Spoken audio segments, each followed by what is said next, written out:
শুধুমাত্র হচ্ছে যে চোর চুরি করতে এসেছে তাকে ধরিয়ে দেওয়াটা কি আসলে অপরাধ হয়ে গেছে?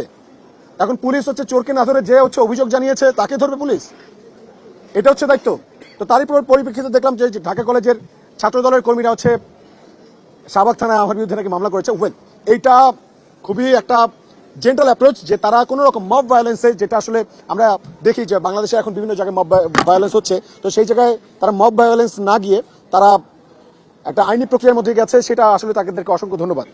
কিন্তু এই যে ঘটনাটা ঘটলো, আমরা কিন্তু গতকালকেই এই যে ঘটনা ঘটেছে, বহিরাগত এসে লিফলেট বিতরণ করছে, নির্বাচনের আচরণবিধি লঙ্ঘন করছে, সেই জন্য কিন্তু আমরা বিশ্ববিদ্যালয় প্রশাসনের কাছে চিফ রিটার্নিং অফিসার যিনি আছেন তার কাছে কিন্তু আমরা পাঠিয়েছি, আমাদের অভিযোগ দিয়েছি, আমাদের অভিযোগের কথা লিখিত আকারে দিয়েছি, হোয়াটসঅ্যাপে তাকে ভিডিও পাঠিয়েছি যে কে বা কারা করছে।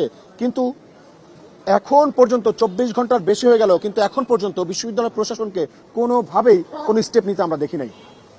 তো বিশ্ববিদ্যালয় প্রশাসন কি কোনো একটা নির্দিষ্ট গোষ্ঠীকে তাদের সুবিধা হাসিল করার জন্য, যারা হচ্ছে ডাকসুকে বেছে নিয়েছে তাদের দলীয় এজেন্ডা বাস্তবায়নের জন্য, তাদের কি প্রত্যক্ষ এবং পরোক্ষভাবে তাদের এজেন্ডা বাস্তবায়নের জন্য কি এখানে তারা বসেছে? বিশ্ববিদ্যালয় প্রশাসন অ্যাক্টিভভাবে ডাকসু নির্বাচন কি তাদের জন্য দিয়েছে? এই প্রশ্নটা এখন তৈরি হয়ে গেছে।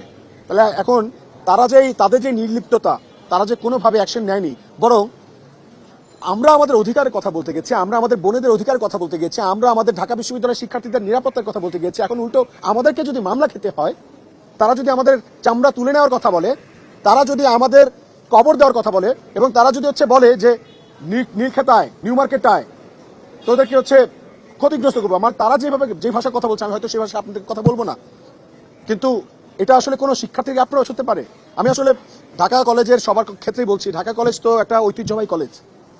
আপনারা প্রত্যেকে ভিডিওটা দেখেছেন নিশ্চয়ই। ঢাকা কলেজের শিক্ষার্থীরা যদি আমার কথাগুলো শুনে থাকেন তাহলে জানবেন যে এই ভিডিওটা আমি স্পষ্টভাবে আগে ঢাকা কলেজের শিক্ষার্থীদেরকে মেনশন করেছি যে ঢাকা কলেজের শিক্ষার্থীদের প্রতি আমাদের শ্রদ্ধা আছে, ভালোবাসা আছে।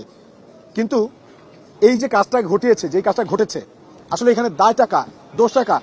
আমার দোষ? আমি কি ভুল করেছি, অন্যায় করেছি? যে একজন যে বহিরাগত, প্রথমত ওর তো এখানে আসারই কথা না, ও আসাটাই তো ওর অন্যায় হয়েছে। ও যেই কাজটা করেছে এটা তো ক্রাইম। বহিরাগত সে আচরণবিধি লঙ্ঘন করেছে, ক্রাইম। ওকে আপনি হচ্ছে প্রশ্নবিদ্ধ না করে, ওকে হচ্ছে প্রশ্নবিদ্ধ না করে যে বা যারা ওকে দিয়ে কাজটি করিয়েছে, যেই গোষ্ঠী এই কাজটা করাচ্ছে, সুনির্দিষ্ট আছে। এক্স্যাক্টলি, এই যে কোশ্চেন অ্যান্সার দিয়ে দিয়েছি ভাই, সুনির্দিষ্ট প্যানেলের লোক। ঠিক আছে, প্রশ্নের উত্তর দিয়ে দিচ্ছে। হ্যাঁ, ছাত্রদলের ভাই,